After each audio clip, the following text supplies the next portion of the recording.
Un très bon après-midi à vous tous qui suivez la télévision rwandaise. C'est un plaisir de vous retrouver comme chaque lundi. Et tout de suite, voici l'actualité de ce jour. Le gouvernement du Rwanda se déclare toujours déterminé à œuvrer pour la paix dans la sous-région, mais déplore le manque de volonté politique des autorités de la République démocratique du Congo qui continuent d'handicaper le retour à la paix. 8000 soldats sont toujours prêts à intervenir en cas de crise dans les pays de la région de l'Afrique de l'Est. Cette indication a été faite lors d'une réunion en cours à Kigali réunissant des experts des forces toujours prêtes à intervenir dans la région de l'Afrique de l'Est. Restez avec moi, Michel Iradukunda. Je vous reviens dans un instant pour les détails.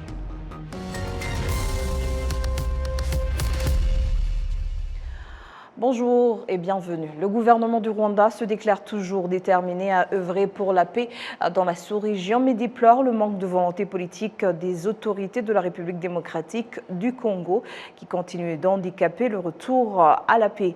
Indication du ministre rwandais des Affaires étrangères et de la coopération, l'ambassadeur Olivier Nduhungirehe, après le report d'une rencontre entre les présidents rwandais et congolais à Luanda ce dimanche. Le ministre Nduhungirehe précise d'abord que le problème du dialogue avec les M23 n'est pas une idée venue du Rwanda.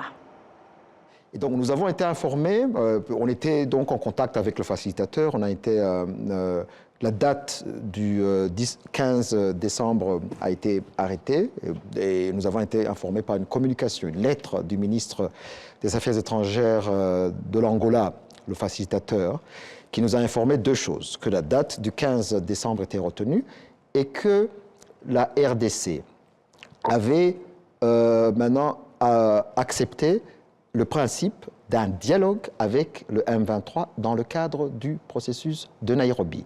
Et puis plus tard, on a reçu le projet d'accord qui devait être signé par les chefs d'État, qui aussi contient le mot accord, dialogue entre ces deux parties. Et donc, le seul sujet à l'ordre du jour, le seul point à l'ordre du jour du sommet était la signature de cet accord. Et puis, on a été invité en tant que ministre pour préparer ce document et on a été surpris. Alors que le gouvernement de la RDC, selon cette communication, avait accepté de dialoguer avec le M23, donc on a été surpris de voir que la ministre de la RDC a rejeté pendant plusieurs heures ce dialogue, le mot dialogue avec le M23. Et puis à la fin de la réunion, on a constaté qu'il n'y aura pas d'accord. Et puisque c'était le seul sujet à l'ordre du jour, la réunion, le Rwanda a demandé à ce que la réunion soit reportée. Le ministre Nduhungirehe a par ailleurs indiqué que la crise congolaise nécessite une solution profonde et non superficielle. Imaginons dans le meilleur des mondes que le concept des opérations est appliqué, que donc les FDLR sont neutralisés à 100% et qu'on a une mesure de défense levée à 100%. Si la question des M23 n'est pas réglée, bien sûr, elle va continuer à hanter les relations entre le Rwanda et la RDC, puisque de toute façon, la RDC nous accuse tous les jours de soutenir ce mouvement. Et puis, en outre, nous avons au Rwanda plus de 100 000 réfugiés, des Congolais Tutsis, cette communauté que les M23 défendent, qui a été marginalisée, persécutée et qui est victime des discours de haine. Mais il y a une autre question qui nous préoccupe de plus en plus, qui est les discours de haine ou les discours belliqueux de renversement du gouvernement du Rwanda de la part du président de la RDC lui-même, qui a récemment, le 17 novembre, déclaré que si le peuple on lui accordait l'opportunité de réviser la constitution congolaise, il changerait de régime au Rwanda. C'est pour ça d'ailleurs qu'on a nos mesures de défense à notre frontière, puisque ce n'est pas l'envie qui a manqué au président congolais de renverser le régime, c'est la capacité de le faire. Le Rwanda déplore par ailleurs le problème de manque de volonté politique affiché de la part des autorités de la RDC qui ne fera qu'envenimer la situation sécuritaire dans la sous-région. Avant même d'entamer les négociations sur le texte, donc le projet d'accord, j'ai d'abord rappelé ce qui s'était passé sur le terrain depuis la 6e réunion du 25 novembre jusqu'à la réunion, donc la 7e réunion d'hier. Et donc la situation sur le terrain, c'est une militarisation continue de troupes additionnelles, de nouvelles armes, y compris des drones d'attaque. La collaboration continue avec les militaires burundais, les Wazalendo et les mercenaires européens, tout ça dans un contexte de discours de haine et de discours bellicaux et de renversement de régime. Donc cela ne correspond pas à ce qu'on fait dans le processus de Luanda, ce qui démontre le manque de volonté politique de la part du gouvernement de la RDC. Pour l'analyste politique Tite Gatabazi, la RDC n'a pas de choix que dialoguer avec le M23 si elle souhaite une paix durable. On ne peut pas dire que le gouvernement congolais est en guerre contre le M23 et n'est pas prôné le dialogue. On ne peut pas dire qu'on va résoudre un problème politique comme celui-là et se passer du dialogue. Le dialogue est la voie unique et la seule pour ne serait-ce qu'entamer la résolution de ce conflit. Ou alors vous les écrasez comme Tshisekedi l'avait rêvé, ou vous passez par le dialogue. 8000 soldats sont toujours prêts à intervenir en cas de crise dans les pays de la région de l'Afrique de l'Est. Cette indication a été faite lors d'une réunion au cours à Kigali, réunissant des experts des forces toujours prêtes à intervenir dans la région de l'Afrique de l'Est. Ce groupe est composé de militaires, de policiers et de civils provenant de la région de l'Afrique de l'Est. Les participants à cette réunion examinent les réalisations de ce groupe pour l'année 2024, les défis rencontrés ainsi que les résolutions qui seront soumises aux autorités compétentes. Le porte-parole adjoint des forces rwandaises de la défense, le lieutenant-colonel Simon Kabera, explique les avantages pour le Rwanda de participer à ce groupe. Kuba harashizweho umutwe w'ingabo cyangwa se umutwe w'ingabo uba mu bihugu bitandukanye ariko ukaba ushobora gushyirwa hamwe. S'il y a eu la mise en place d'une force armée ou une force armée se trouvant dans différents pays mais pouvant être rassemblée en cas d'une situation d'insécurité pour trouver des solutions aux problèmes, cela a été nécessaire que l'Union africaine mette en place différents mécanismes et on y trouve la force est-africaine toujours prête à intervenir. En se référant à l'expérience que différents pays ont vécue et qu'il n'y ait pas d'intervention rapide, c'est cela donc qui a motivé la mise en place de la force est-africaine toujours prête à intervenir à n'importe quel moment. On n'a pas encore effectué une telle mission pendant tout ce temps, mais l'essentiel est qu'elle existe. Pendant toutes ces années, il y a eu des exercices pour cette force composée d'éléments ayant différentes doctrines afin qu'une fois déployée, cette force puisse avancer comme un seul homme. En ce qui concerne le Rwanda, l'intérêt, c'est qu'il est dans l'intégration et que les forces rwandaises de défense sont impliquées dans différentes missions à travers le monde et cela grâce à la loi régissant les RADF qui stipule que les forces rwandaises de défense peuvent contribuer dans des activités de maintien de la paix. Notre présence dans la force est-africaine, toujours prête à intervenir, s'inscrit dans ce cadre. Et autre chose, c'est que nous apprenons de l'expérience des autres, d'autres pays qui également apprennent de notre expérience. Et cette unité de comprendre que nous pouvons intervenir là où il y a un problème ensemble avec les autres, c'est aussi bénéfique pour le pays.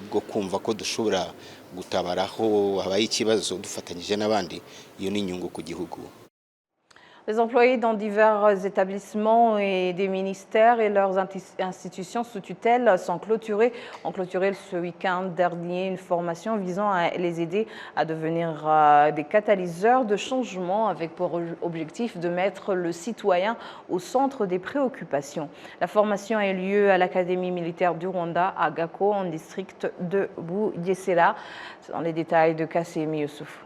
Il s'agissait d'une formation intitulée National Induction Programme visant à renforcer les connaissances et compétences des agents de différentes institutions afin qu'ils puissent contribuer à la réalisation des stratégies nationales de transformation NST2 et de la vision 2050 que le pays s'est fixée.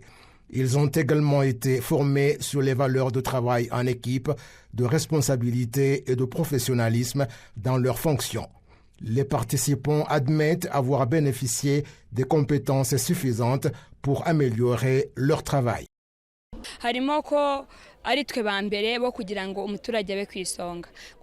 Ce programme est exceptionnel et il est axé sur le renforcement des capacités de tous les fonctionnaires afin de pouvoir atteindre nos objectifs tant dans le NST2 que dans la vision 2050. Le programme se concentre sur l'amélioration du travail d'équipe, l'interconnexion des services et la coopération étroite entre tous les fonctionnaires et le secteur dans son ensemble, car nous servons un seul but, un seul public.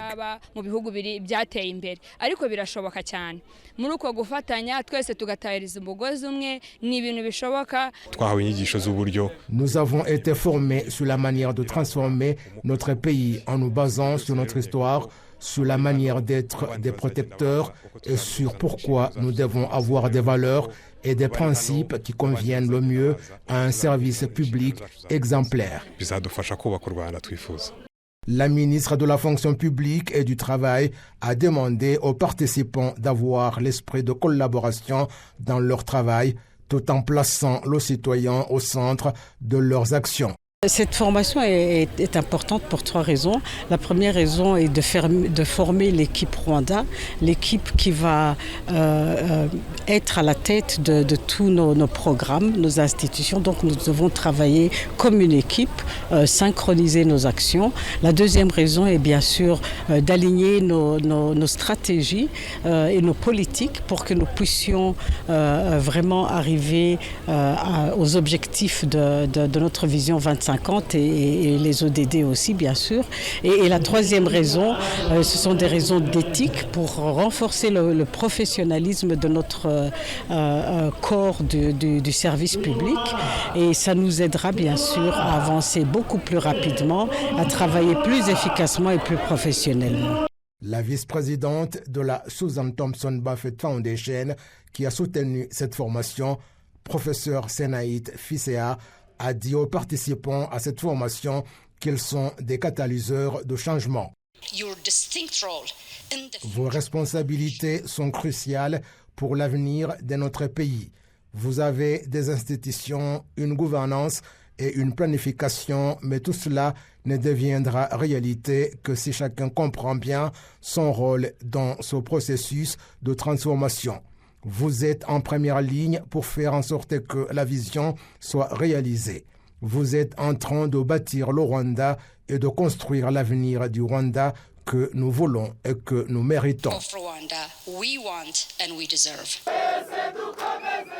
Le ministère de la Fonction publique et du Travail indique que le programme de formation National Induction Programme se poursuivra et touchera d'autres employés de différentes institutions de l'État. Les Guinéens vivant au Rwanda apprécient la facilité avec laquelle ils peuvent recevoir et envoyer de l'argent à leur famille à partir du Rwanda. En plus de cela, des Guinéens qui sont actuellement au pays peuvent désormais contracter des prêts auprès des banques pour la construction ou pour l'achat de voitures. Kadidiatou Keïta est responsable des affaires administratives à l'ambassade de Guinée au Rwanda. À travers ces partenariats entre le ministère des Affaires étrangères et la société Ecobank, nous voyons une fois de plus la volonté du gouvernement à œuvrer pour le bien-être de la diaspora. La vulgarisation de cet accord s'inscrit dans la continuité de ce vœu émis par le gouvernement. Et je profite de ce micro pour dire merci à l'ensemble du gouvernement guinéen pour cette épine qu'elle ôte du pied de la diaspora.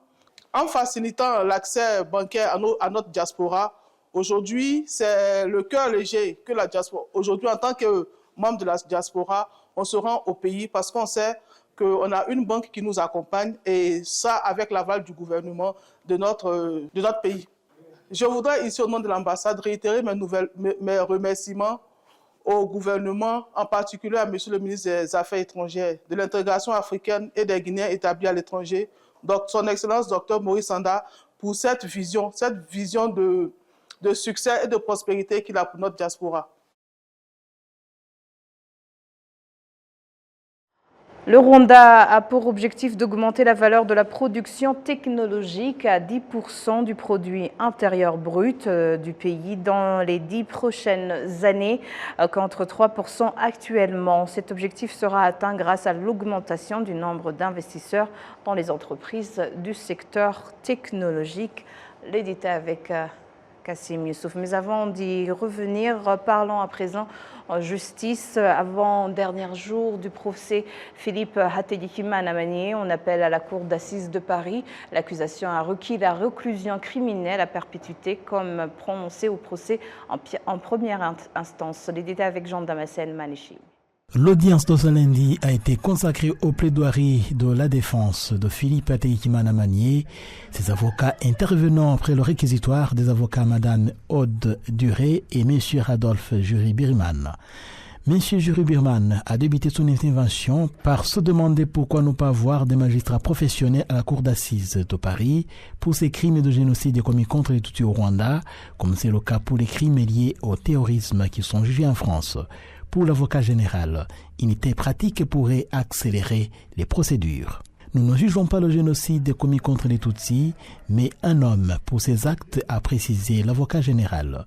Et à lui d'ajouter, le temps est le principal obstacle dans ces affaires de génocide commis contre les Tutsis au Rwanda. Mais nous avons affaire à des crimes imprescriptibles. Il faut que la justice passe, ce temps qui ne facilite pas l'accusation dans la mesure où nous n'avons que des témoignages sur lesquels nous appuyer. Pour sa part, Madame l'avocate générale Aude Duré a rappelé que Philippe Hategekimana est poursuivi pour crime de génocide, crime contre l'humanité et entente, et d'expliquer la différence entre crime de génocide et crime contre l'humanité, ces derniers visant des civils et non des combattants. Le plan concerté n'est pas la planification. Dans le génocide commis contre les Tutsis, il n'y a pas de feuille de route. Pas de question de parler de génocide spontané ou improvisé comme veut le faire entendre l'accusé, a précisé l'avocate générale. De souligner alors le rôle de l'État, l'établissement de listes de Tutsis à éliminer, des contrôles systématiques aux barrières, interdiction de traverser la frontière vers le Burundi voisin, la séparation entre Hutus et Tutsis avant les attaques et la traque finale, et pas d'attaque improvisée, a-t-il précisé. Philippe Manié est coupable de crimes de génocide et de crimes contre l'humanité. Auteur ou complice, c'est la même peine qui s'applique, a indiqué l'avocat général. Reprenant la parole, l'avocat général est revenu sur les barrières, rappelant combien elles ont beaucoup servi à tuer les Tutsis qui tentaient de fuir. Philippe Manié, alias Biguma, a supervisé les barrières. Il avait une autorité effective sur les gendarmes. Il quittait souvent la gendarmerie pendant le génocide. Il a incité les tenants des barrières à tuer. L'ensevelissement rapide des corps avait pour objectif de les cacher. Biguma devrait être déclaré coupable pour ces faits, a-t-il précisé. Le réquisitoire du ministère public est revenu aussi sur la mort du bourgmestre d'Onyazo, Narcisse Nyagasaza. De son arrestation bord la Kanyaru, sur la commune d'Onyazo, jusqu'à l'exécution de Nyagasaza, M. Philippe Hategekimana est présent à toutes les étapes. Seront abordés aussi les massacres sur les collines de Nyamure, la commune de Rusatira et la grande attaque du 27 avril, avant d'ajouter que Biguma est impliqué dans l'attaque de l'Izar Songa. Il doit être considéré comme responsable. Biguma est donc bien auteur du crime de génocide et de crimes contre l'humanité. Il n'y a pas de refuge en France pour les génocidaires, assène l'avocate générale, pas d'impunité. Nous requérons la peine de réclusion criminelle à perpétuité, a conclu l'avocat général. Il est prévu mardi la parole à l'accusé avant que les jurés ne se retirent pour délibérer et le verdict devrait être rendu le même jour. Kigali vient d'abriter une rencontre des jeunes de plusieurs pays différents qui ont choisi le Rwanda pour la première fois dans ce qui est appelé Intercontinental Youth Connect. Pour en parler, nous accueillons dans ce studio, sur ce plateau, Ndiaye Amat de nationalité sénégalaise. Bienvenue. Merci beaucoup à Madame Michel, autant pour moi. Oui. Donc, je vous remercie de votre collaboration et de votre présentation aussi. Pour commencer, alors, c'est quoi International Youth Connect? Voilà, International Youth Connect est une ONG justement des jeunes engagés dans le développement justement de la jeunesse africaine. Voilà. Là, on se demande quelles sont les activités, qu'est-ce que vous faites en faveur des jeunes? Voilà, donc pour International Youth Connect, donc c'est justement le fait d'unir les jeunes dans différents pays d'Afrique. Et aujourd'hui, présentement, on s'est présenté au Rwanda, qui est tout simplement un pays de référence. Et comme vous savez, le Rwanda est un pays de référence pour les jeunes, notamment avec Youth Connect, qui est vraiment réputé au niveau de l'Afrique. Oui. Y aurait-il, je dirais, une relation avec Youth Connect? Nous avons ici au Rwanda cette activité. Y a-t-il une relation avec Youth Connect Africa qui est née ici au Rwanda? Oui, effectivement, à travers justement Madame Nicole, qui est au niveau parmi les responsables de Youth Connect, ainsi que M. Thomas. Donc là, actuellement, on est en train de faire la collaboration avec Youth Connect de Rwanda pour pouvoir bien sûr le représenter au niveau justement de nos conférences dans différents pays, pour que les jeunes puissent justement y participer et de faire justement le réseautage des jeunes. Alors, pouvez-vous nous dire, je dirais, une récente rencontre que vous avez faite ici à Kigali, les résultats qui ont été, je dirais, palpables? Oui, effectivement. Donc la conférence a été passée récemment, donc du 12 décembre au 15 décembre. Et on a parlé justement du mindset des jeunes, pour que les jeunes puissent avoir justement le patriotisme. Et comme vous savez, pourquoi on a choisi déjà le Rwanda? Parce qu'avec son Excellence, Monsieur le Président Paul Kagame, donc, qui a instauré tout simplement le Rwanda Vision 2050. Déjà, qui est une initiative très importante, d'ailleurs qui a été même prônée au niveau dans d'autres pays, notamment le Sénégal, d'où je viens avec nos nouvelles autorités, justement avec le Premier ministre M. Ousmane Sonko, voilà, justement, qui a conscientisé les jeunes, justement, à être des patriotes. Parce que, justement, tout ce qu'on est en train de faire au niveau, justement, des conférences, voilà, donc c'est tout simplement de s'unir et de se collaborer. Alors aujourd'hui, les jeunes africains font face à différents défis dans leur, je dirais, soif de vouloir passer en Europe. D'après vous, que dites-vous à ces jeunes-là qui, je dirais, risquent leur vie en tentant de rallier l'Europe? Voilà, donc dans nos conférences aussi, on parle justement de l'immigration clandestine, qui est un phénomène vraiment récurrent en Afrique. Et comme vous savez, et on dit souvent à notre niveau que les Américains, les Asiatiques, ainsi que les Américains, les Européens ne viendront jamais en Afrique pour développer l'Afrique. Ils viendront pour justement profiter de ce qu'il y a au niveau de l'Afrique. Maintenant, c'est à nous justement de changer cette mindset, de développer l'Afrique, nous les jeunes, et ça commence maintenant. Oui, alors pour, je dirais, terminer cette petite interview, on constate ces derniers temps, je dirais, un problème des jeunes qui cèdent facilement au discours de haine propagé par certains mauvais politiciens sur ce continent. Y a-t-il un message à leur égard? Oui, effectivement, parce que comme vous savez, de nos jours, donner des informations, c'est quelque chose qui est très, très, très important. Maintenant, le plus important, c'est de faire filtrer ces informations pour que les jeunes puissent justement avoir de bonnes informations et de ne pas utiliser justement les mauvaises informations. C'est très important parce que comme vous savez, il y a certaines personnes, des politiciens bien sûr, qui utilisent ces genres d'informations afin de bien mener leurs activités et ça nuit derrière. Oui, voilà. En tout cas merci à Ndiaye Amat. Je rappelle que vous êtes ambassadeur de l'Intercontinental Youth Connect. Merci d'avoir accepté notre invitation. Ah, c'est très gentil, Madame Michel. Merci à vous. Oui. Le Rwanda abrite depuis ce lundi une conférence de 3 jours réunissant des médecins spécialisés dans le traitement des maladies affectant le système digestif et le foie, provenant de 18 pays, principalement des pays africains francophones. Le ministre de la Santé, le docteur Sabin Nsanzimana, a fait observer que depuis le génocide perpétré contre les Tutsis il y a 30 ans, des progrès importants ont été réalisés et qu'actuellement, dans le domaine de la médecine, la technologie est fortement utilisée pour rattraper le temps perdu. Il a indiqué que cette conférence est une excellente occasion d'examiner comment décentraliser les services liés au système digestif et au foie afin que les patients soient pris en charge dès les premières étapes, ce qui va prévenir le développement des cancers. Il a précisé que le cancer colorectal est l'un des cancers qui peuvent être évités grâce au dépistage. Aujourd'hui, les 3 principales causes de mortalité au Rwanda sont le cancer, les maladies cardiaques et le diabète. C'est donc là les efforts qui doivent être concentrés. Comment les systèmes de santé peuvent mieux se concentrer sur ces maladies? Le premier aspect est de changer de mode de vie, donc l'alimentation et la consommation des boissons. Il faut également augmenter le nombre de médecins spécialisés, utiliser des équipements médicaux modernes, des médicaments et faire tout ce qui est possible pour que les professionnels de santé restent dans leur domaine. Dans le temps, il y avait des maladies qui étaient comme la sentence de mort, comme le VIH. Maintenant, on peut vivre avec le VIH. Et le VIH d'aujourd'hui, c'est le cancer. Je compare le VIH d'il y a 15 ans. On attrape le VIH, sida, c'est la mort. Actuellement, le diagnostic, c'est le cancer. Tout le monde pense à la mort.